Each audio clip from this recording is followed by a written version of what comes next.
ఈ వీడియోలో నేను టెన్సర్ వర్క్‌ఫ్లో గురించి చెప్తాను. అది జస్ట్ ఏందంటే బిల్ అంటే మోడల్స్‌ని బిల్డ్ చేయడం, ట్రైన్ చేయడం, ఎట్లా డిప్లాయ్ చేయాలి.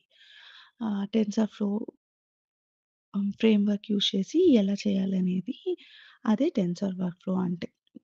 జస్ట్ స్టెప్స్ వైస్ చెప్తా. ఫస్ట్ ఏందంటే data collection and pre processing. First మనం డేటా కలెక్ట్ చేయాల. దానికి సంబంధించిన డేటా ఇప్పుడు ఇమేజెస్ కానీ, టెక్స్ట్ కానీ, ఏదో న్యూమరికల్ డేటా మనకి ఆ ప్రాబ్లమ్ ఉంటదా, ఆ ప్రాబ్లమ్‌కి తగ్గట్టు మనం డేటా కలెక్ట్ చేయాలి. తర్వాత దాన్ని క్లెన్జింగ్ గాని, నార్మలైజేషన్ గాని చేయాలి. స్ప్లిట్ చేయాలి. అంటే ట్రైనింగ్‌కి కొన్ని సెట్స్, వాలిడేషన్ కొన్ని టెస్ట్ సెట్స్ అట్లాగా స్ప్లిట్ చేయాలి. తర్వాత ఏదన్నా ఒకవేళ రొటేట్ చేయాలి ఇమేజు అలా కావాలి అన్నప్పుడు అది కూడా చేయడం అలా చేయాలి.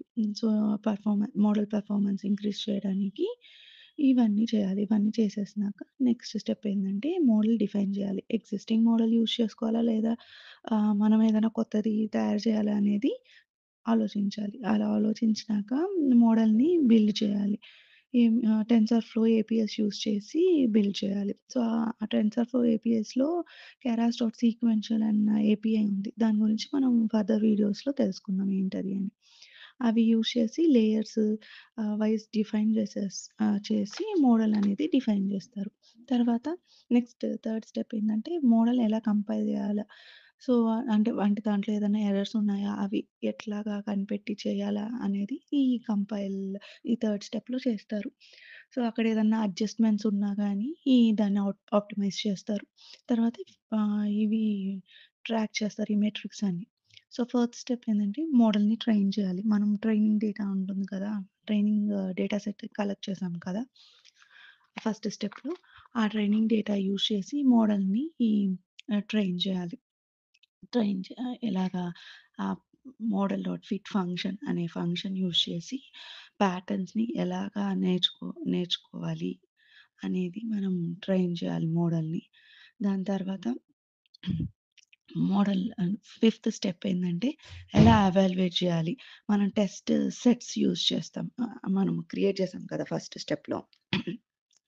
ఆ టెస్ట్ సెట్స్ యూజ్ చేసి మోడల్‌ని టెస్ట్ చేయాలి. సో, సిక్స్త్ స్టెప్ ఏందంటే ప్రిడిక్షన్స్.